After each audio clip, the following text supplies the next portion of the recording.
Alright, today I'm going to do something I usually don't do, which is read from a particular book. So this will be the book Creating Magical Entities by David Michael Cunningham. It's about $10, $10 to $12. I recommend you get it. I would just be, I highlight some of the important things in it, but this will be the basic outline. So this is basically for those of you who have been practicing using sigils.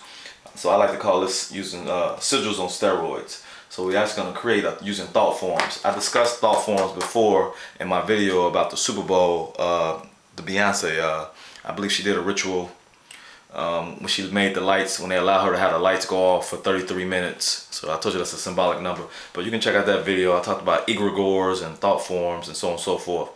And how we create thought forms unknowingly all the time.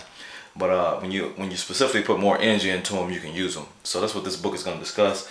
So I'm going to read from it, and then I'll paraphrase some of the things that he's talking about. But you must get the book, because I'm not going to give you all of it, because I wouldn't be doing the book any justice.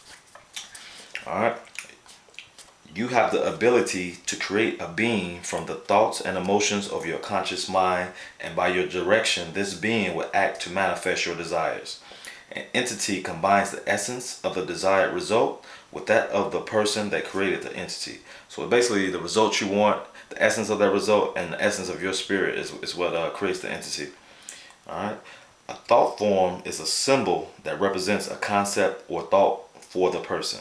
A thought form can be visualized by anyone and can represent anything. It is entirely in the realm of concept until the person makes the thought form manifest into reality. So I told you about the layers of how things come into creation. You have the archetype on the Kabbalah tree, like the archetypes, the formation, the creation, the formation, and then the manifestation. So that's what he's basically talking about. He's basically in the astral plane. All right. All things that are created with the mind have the ability to manifest outside of the mind in some form or shape. All right. All right. I already told you that. The law is all is mind, everything is mental. Okay.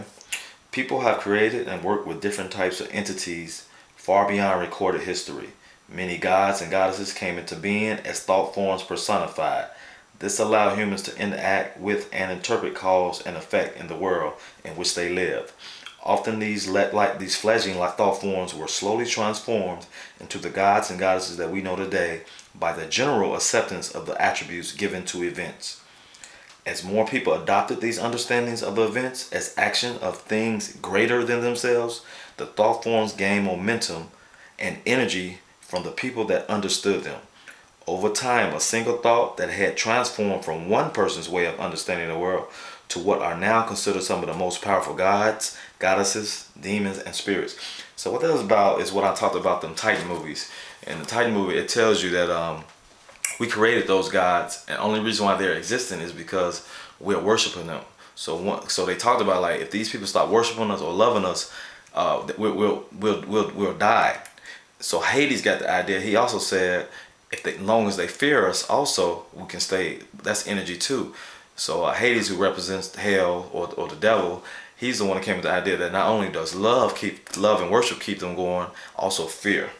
All right, so if you want to check out the Titan movies, they get that little bit away. So that's what that was talking about, how we created these entities back in the day, and now we've forgotten what they was for. So the people who picked up these energy thought forms, they started worshiping them as greater than them. All right. So often people would house entities in things such as cats, bottles, gems, and statues. So this is just telling you can use things. You're probably familiar with the black cat, with the witch or whatever. But it's not the cat that's a familiar or entity. It's the energy you put into it. You can see a movie like Fallen with Denzel Washington, where the entity kept bouncing around from different people through touch. So that's an example. Because it was, I think it's Azazel was the Azazel or something was the angel that was in that movie in Fallen. Alright, by taking specific thoughts and emotions and identifying them with things like names, symbolic attributes, etc., we are better able to work with them in a conscious manner. So that's basically saying the reason why these are made. Most people, we can deal with tangible things like thought forms easier than intangible things. So we'll create these things and put them in something that we can look at and talk to, like a statue or a cat. That's what the movie Ted was really about. He didn't have a friend. He got bullied a lot, so he put all his energy into that teddy bear and made an imaginary friend that eventually came to life because he gave all his energy to that teddy bear. And And the thought form later on became worship. I wouldn't say worship, but yeah, worship by everybody. If you watch the movie, he became a celebrity, Ted. So he was worshipped by everybody, and then he became more real to everybody. All right. So that's what that movie was really about. Drop Dead Fred is another one. When someone studies magic long enough, they will come to understand that we only have company in life due to the illusion of being separated. Everything that we experience, perceive, or understand in any way has been created within our own minds. The world as we understand it was created by us through our experiences. Only we have the ability to change the things in our world, and our mind gives us the ability to do that. So this is basically talking about something that's going to be hard for you to grasp, but eventually you'll come to that realization. In the movie Matrix, they show how Morpheus was trying to teach Neo that everything that he believed is just in his head, that he can fly. So he put him on top of the building, and Neo believed him a little bit. He believed him enough to jump, but he didn't know that he can fly. So he didn't believe it enough at the point where he knew he can fly. So he ended up hitting the ground and bouncing back up. But he believed it just enough where he would try it and not die. So he ended up bouncing off the concrete. So that's equivalent to where I'm at now. I do believe that we're not solid. This is an illusion.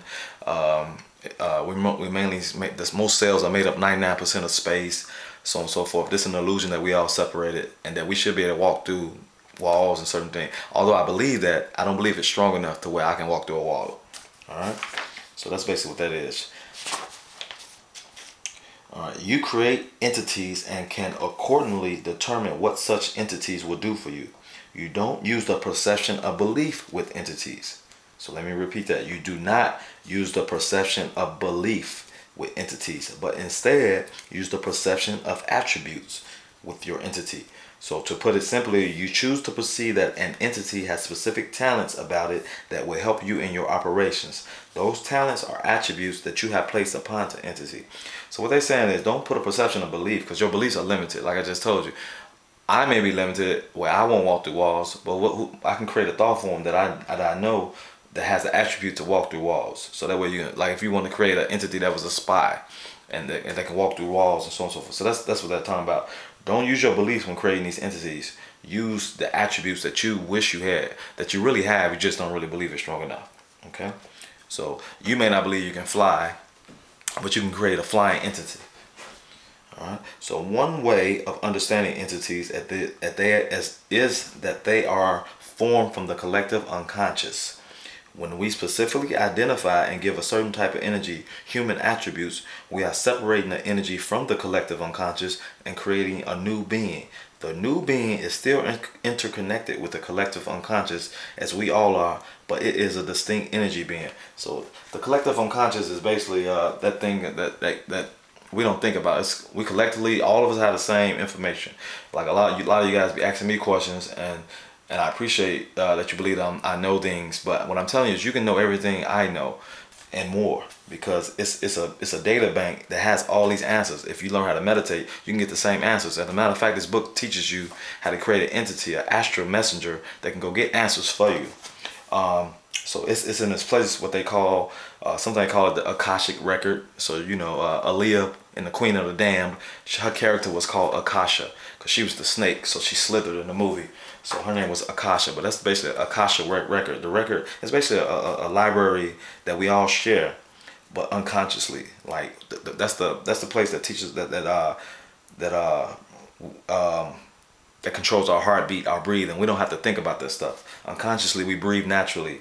So that energy source is what they're talking about. So we create an entity from that energy source. All right.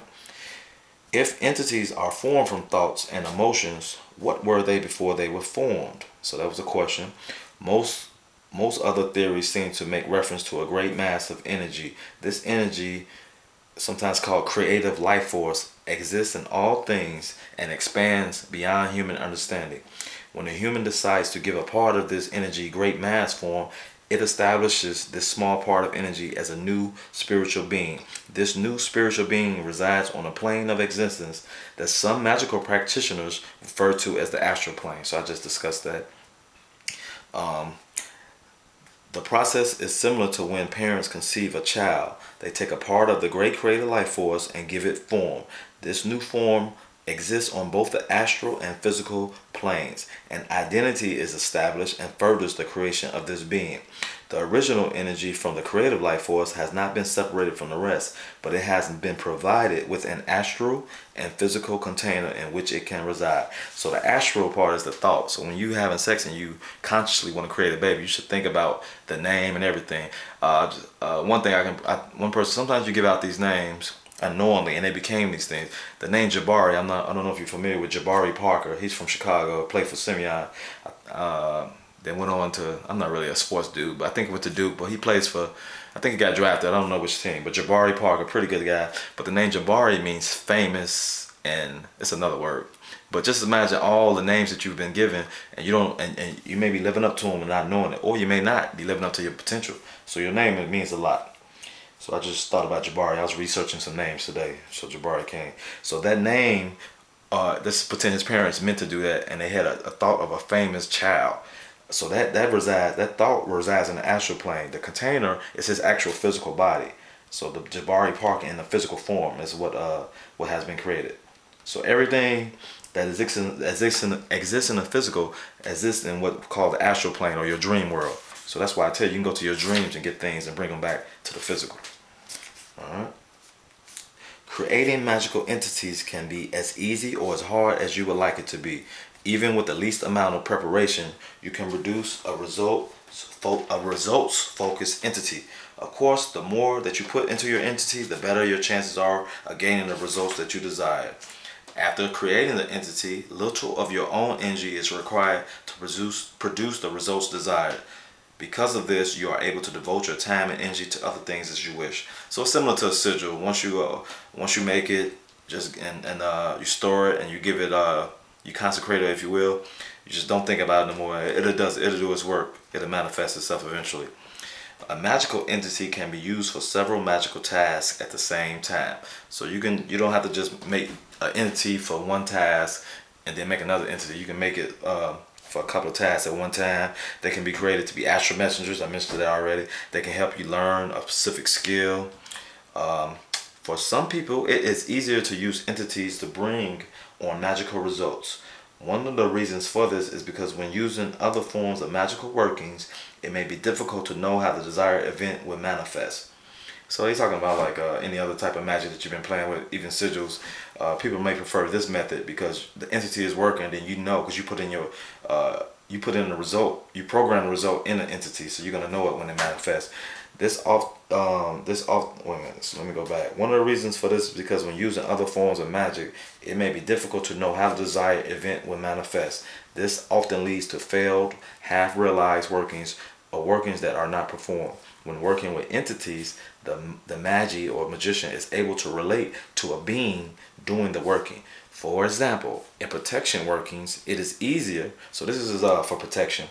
It is easier for most people to envision a big, bloodthirsty beast ready to devour any and all that wish to cause the creator harm, rather than trying to envision a glowing light of energy keeping wrongdoers at bay.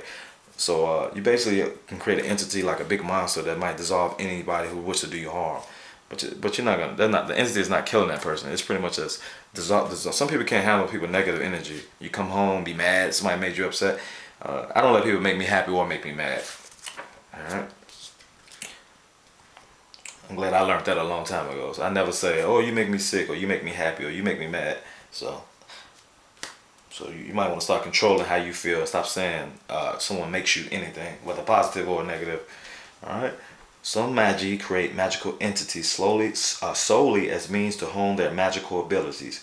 By creating a magical entity, they are putting many learned skills to work while manifesting a real and needed result. So basically, you're just basically saying you can just do this just for practice, because some of your other stuff, to see if the other stuff that you've been practicing working, like altars and different stuff, you can create an entity and let it live on your altar.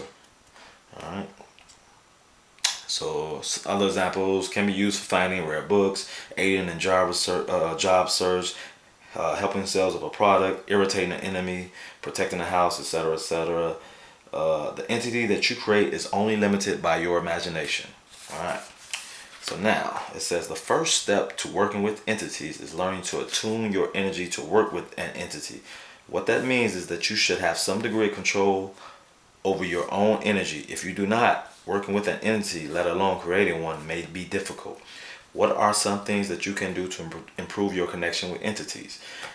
So I highlighted the ones what he says. He said meditate, and he gives paragraphs on these. I won't go into exercise, diet, sleep, visualization. I will go into. I always talk about visualization. So another tool in your toolbox is the art of creative visualization.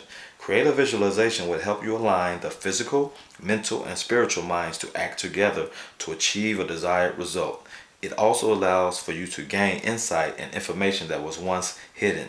The type of information that you may receive may come in the form of a scent, an image in the mind's eye or pineal gland, a sense of coolness, so they're talking about a sensation, or warmth, etc. So any of your five senses, you can feel it. Creative visualization is often thought of as a balancing act between meditation and hypnosis. This is because creative visualization has the controlled state of awareness that meditation affords. At the same time, it has the potential programming power that hypnosis provides. All right, and he goes on with more about the visualization. The other thing is experiencing energy signatures. It's another way to tune your energy. So I'll talk about that briefly. Each person and entity has their own energy signature. By learning to recognize your energy signature from someone else's, you become more attuned to the energy around you. So they're basically saying some of the exercises he talk about is having your back towards your friends when they enter the room. You should be able to tell who they are by how they make you feel. And he tells you a couple of things where you can do to practice that if you're not feeling that. Because I say that all the time, like people who, after someone passed on, especially if they don't want to cross over, you should be able to know who they are by how they feel. But most of us don't even really know the real person. We only know, deal with what we see. Or, like I said, the allegory of the Philistines. We only deal with our five senses. Alright. The other thing, I said visualization, experiencing energy signatures. The next one he says is become more creative. So I'll go into that a little bit. Expanding your creativity is extremely helpful when working with any type of magic. But when it comes to creating entities, creativity should be given the highest priority of development. So he said that definitely in all magic is pretty helpful, but in this one, you got to give it highest priority. One of the things he says, a method to start sharpening your creative thinking skills is to come up with 10 solutions to every problem that you are faced with. He basically goes into the fact that maybe you might come up with 2 easily, the other 8 are going to be hard. But eventually, if you do this every time you have a situation to resolve, you will find that your ideas will become sharper and more focused than when you started this technique. All right. The next thing he says to do is to respect the entities you work with. He goes into some precautions. You can read all that when you get the book. Under the heading goals and results, what is it that I want the entity to do? How will the entity accomplish this task? What variables do I need to factor in so that the entity is successful? What is my timetable? How do I assure the entity is doing the task? How do I wish the entity to appear to me? So those are some of the questions he answered. An important question to ask yourself is the following. Is it worth it to conjure the entity and have it do the task? Or are there other means to achieve my ends? Now, it may seem odd to ask this question in this book, but it is a very important and valid question to ask. It is not to say you shouldn't create entities, but you should be certain that it is justified. Now, he also said, if you are one who likes to experiment, then your justification is just that. In order to learn more about entities, you work with them. So he's saying that's okay. But you need to be clear that that's what you want to do. So you basically an experiment, or you want to know something. You just basically want to be a scientist, which is fine. What he's saying is just know, you have to know that that's what you're doing it for, and state that. All right. So he goes into all these things in detail. He has like a whole chapter on all of them. And when I say chapter, I mean like 2 or 3 pages. Like choosing a name. I already talked about housing, and you can put it in a dowel. That's what this new movie Annabelle is pretty much about. I haven't seen it. I'm just looking at the previews. Something with blood. I'll do a thing on what blood does also. But we'll go into feeding. So determine source of energy of feeding. One of them was about feeding.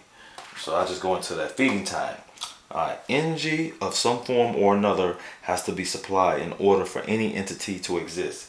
Entities feed off energy, much like we eat and drink. Feeding the entity need not to be too difficult. There are two common ways that the entity can receive energy.